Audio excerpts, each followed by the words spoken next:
Hello, Minister Audrey Tan. My name is Takahiro Aritaki from Internet Academy. I'm happy to be here interviewing you today. May I start the questions? Yes, of course. Thank you. I heard that Minister Audrey Tan first used the internet in 1993 when you were 12 years old. May I ask what you thought when you first contacted with the internet? Before dialing into the internet, I also participated in the bulletin board systems using dial-up BBS. However, at the time, even the largest BBS sites maybe have 10 telephone lines, 50 telephone lines. So it's still possible if I make a dial, it will not connect. So I always are happy when I connected to a dial-up BBS. But with the internet, the dial-up never fails. Right, so I only have to listen once to the sound, and then once it's connected, I can go on to connect to 10, 20 different BBS on the internet, but never fail once in dialing. So it's very convenient, and it feels like the feeling of freedom is very liberating. We think that 1995, the year the company Internet Academy was founded, and the year the internet began to spread widely, is in fact the first year of internet. How was the use of the internet in Taiwan in 1995? I don't know. I mean, I will think it of as the first year of the web. But probably not the first year of the internet, because as you know, I've been on the internet since 93 at least, and internet goes way back. But I think the World Web is truly special because when I was dialing in to the BBS, it felt like the site operator, what we call system operator or sysop, has absolute power over the not just content, but the logic of the interaction. On the other hand, even on the internet, the dialing, even it always goes through, still it's very concentrated. All the information, all the data, how it's organized, the content and the interaction are both controlled by the system operator. However, with the World Web, it's not like that. If I make a hyperlink, I'm essentially saying, here's something that I don't control, but I want you to read it anyway. And this fosters a very cross-sectoral understanding. Previously, there really is no way for one BBS to switch the viewer to another unrelated BBS without their consent and a lot of coding. But with hyperlink and other web technologies, the knowledge can actually become a what we call intertextual knowledge. And that made everyone happier, I guess, because people can see that there is a place for them. Anyone can become a webmaster. Becoming a webmaster requires no coding, just learning a little bit HTML, and that is much easier to learn compared to setting up an entire BBS system from scratch. It's very, very different. So everyone gets to be creators of content and share it on the web. So it's freedom not just for the technologist, but freedom for everyone who writes. And later on, of course, with the audio codecs and video codecs, it's also extended to anyone with a recorder, anyone with a camera, and so on. And so eventually, pretty much everyone on Earth. Since the age of 15, Minister Tan has been participating in the creation of rules for the world of the cross-border internet, such as making regulations on the internet at the IETF, which formulates standards for technologies used on the internet, and arranging communication rules at W3C, which standardize web technologies. Why did you decide to participate in such an activity? Well, because it's fun. I don't really have any other answer. I participated in the development of the Atom standard. That's one of the successors to the RSS, to the really simple syndication, simply because I've got a blog. Many of my friends have a blog. We want to make a timeline. We found out the timeline, sometimes looks differently. The format went awry and so on. And so definitely some standard is needed. And so I participate in the work because I believe that blogs, wikis, and so on, these are not just for the people who publish or people who read professional literature, but could actually become one of the what we call the blogosphere, the social fabric upon which the people interact with one another. And so the more people we can interact with at a time, it sounds more fun. Of course, nowadays, thinking in retrospect, more people is not always better. But at the time, we really want to connect more people, regardless of their technical capabilities, and through Unicode and multilingualization, regardless of the ethnicity or cultures or languages and so on. And so, internet for all, I think, is more fun at the point of my involvement. Thank you. Minister Tan retired from business at the age of 33.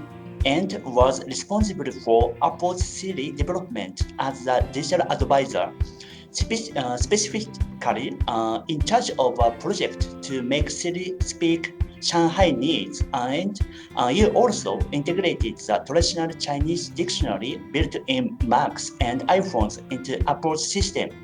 I read in the book that support for the work of integrating multiple languages into the system is directly and indirectly linked to my current work. What specific point do you think that it links to your current job? First of all, I want to set a record straight. I was a contributor to both efforts, but I was not the product manager.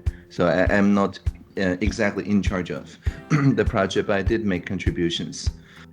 Okay. In 1990, as the digital minister, you provided apps such as Make Maps and succeeded in suppressing the new coronavirus in Taiwan. Minister Tan said in the book, it was achieved because of the relationship of trust between the government and the people. How long did this relationship of trust take to build, and how did you build it? Can private companies and other countries use the same process? Yeah, I think the transcultural approach, which is the approach that I took when I work on language technologies, is really important here. Because in Taiwan, we have around 20 national languages, and each national language has a different view on the shared history, but from a very different perspective. And so instead of just promoting one and leave the others behind, we really need to make each language's citizens feel that their language is accurately represented, not just in a term of conservation, but also it makes it easier for people in other cultures to learn their language and to learn their culture. And so listening in this sense is very important. Listening is an intention to be swayed, to be changed by the other person on the other side. So it involves letting go of a little bit of hubris, right? You can't know everything. And so when people point out that things are not what they seem to you from their perspective, I always ask, okay, so if you're the digital minister, what would you do? So this is the idea of everyone's business with everyone's help. And once people see that their contributions gets merged in a very quick fashion, usually within a couple of days, then of course there's more incentive, it's more fun for them to contribute in this way. And so I would say two main things. One is humility, meaning that don't presume that we hold all the solutions. And the second thing is accountability, meaning that when people explain that we did things wrong and so on, we explain why we saw things this way, and we explain how we were wrong, and we explain how we changed it, and then we follow through on the change.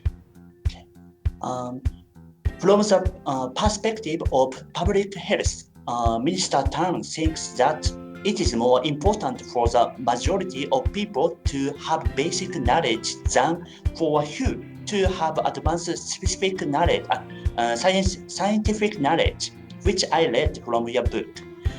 Does this idea also apply to fields other than public health?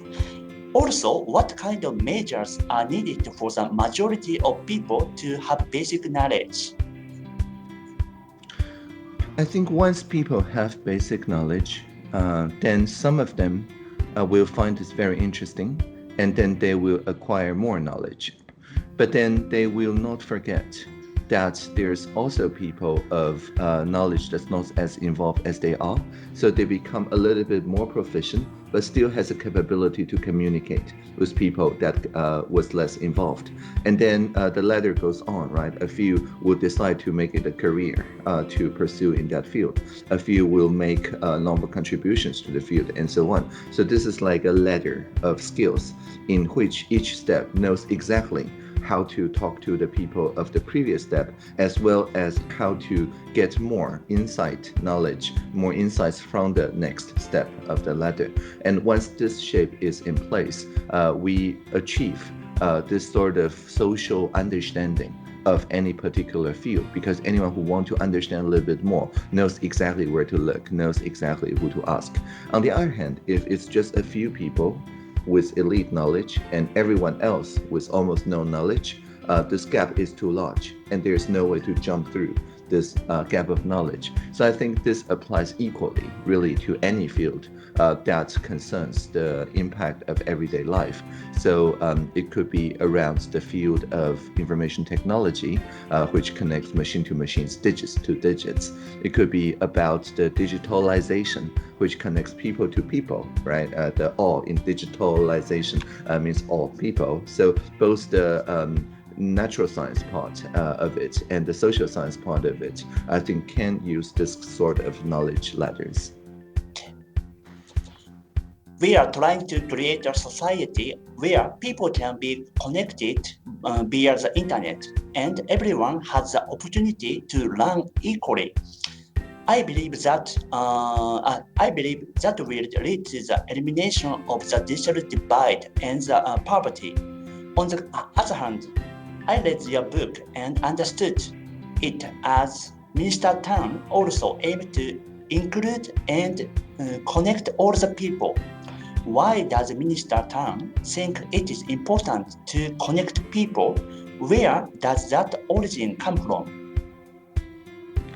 Well, it came from the fact that when I dropped out of the middle school, really the internet was pretty much the only way that I can get in touch with the researchers in the topics that I was interested in, right? They are all in different jurisdictions, in different time zones, and it's only the internet that connects me with one another. At the time, I really couldn't fly to like the 20 or so cities where the researchers that I work with reside. Although later on, when I turned like 25, I would eventually do that.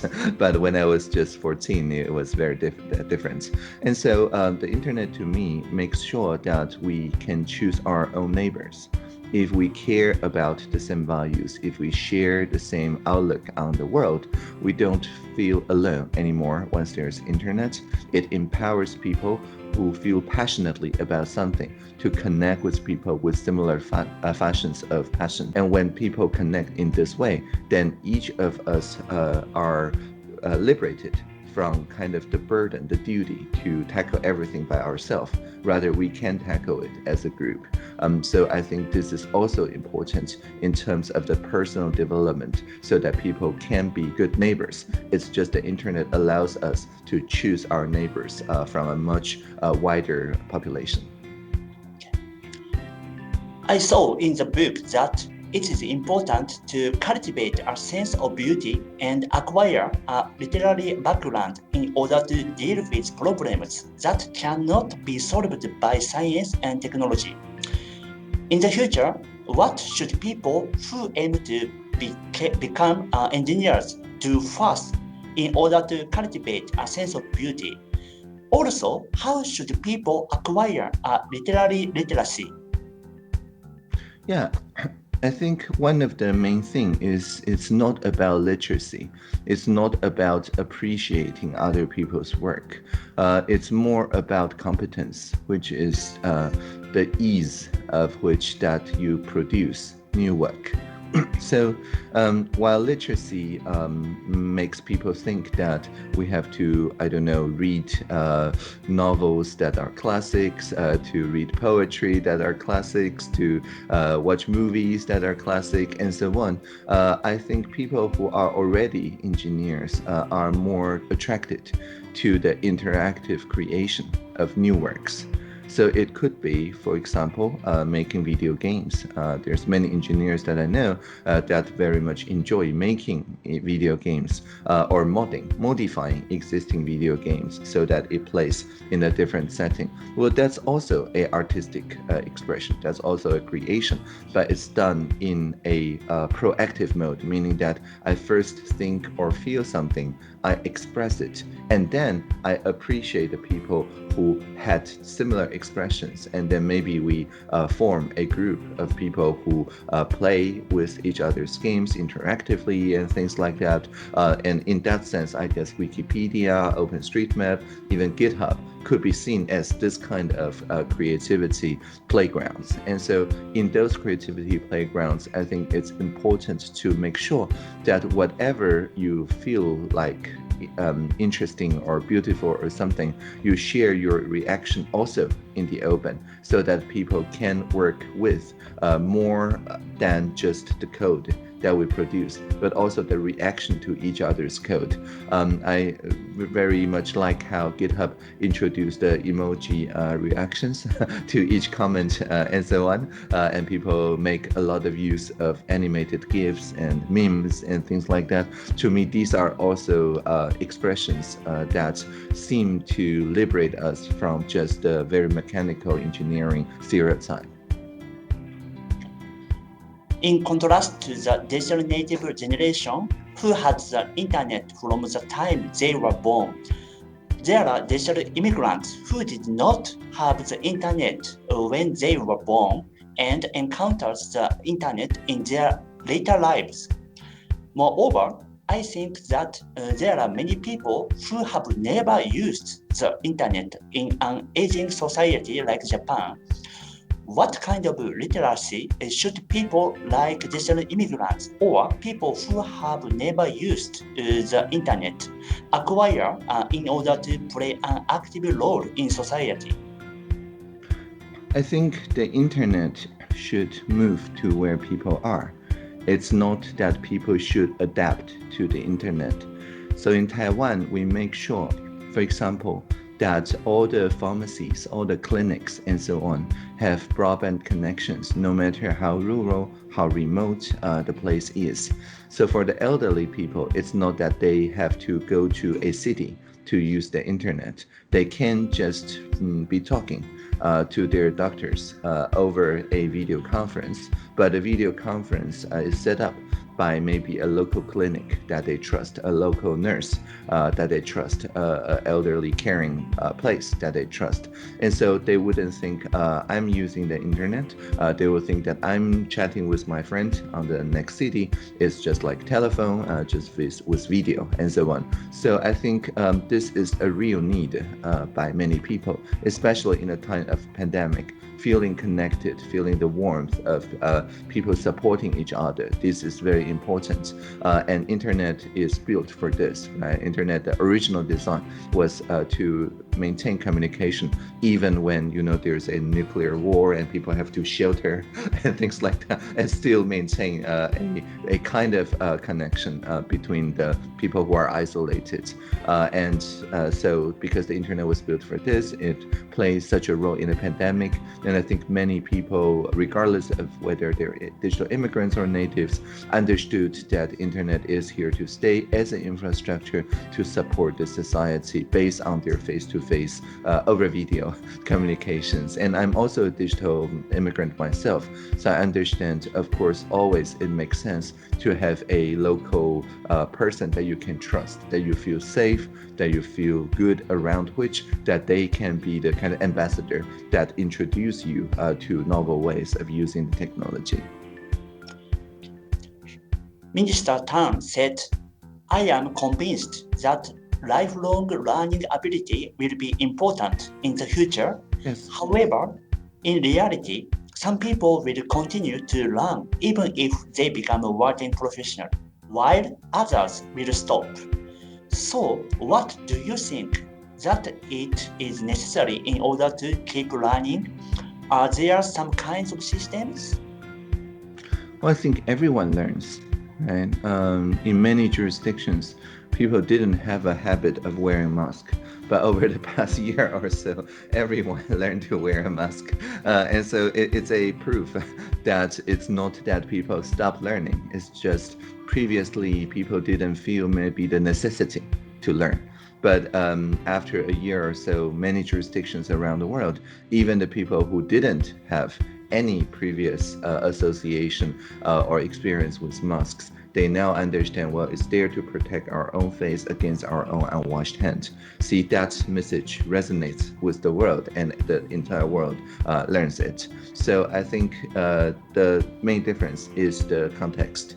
If it is a context where everyone else around you is learning something, then of course you're going to learn that. Simply to have a way of conversation with the people around you. Proper mask use is a very good example of that.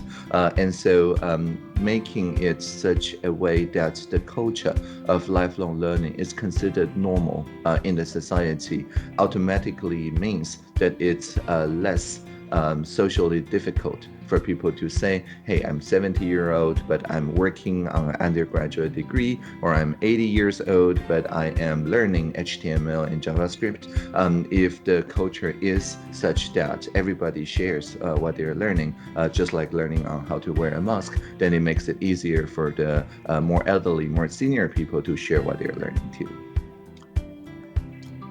What kind of thinking and efforts do Japanese companies need in order to survive in global competition?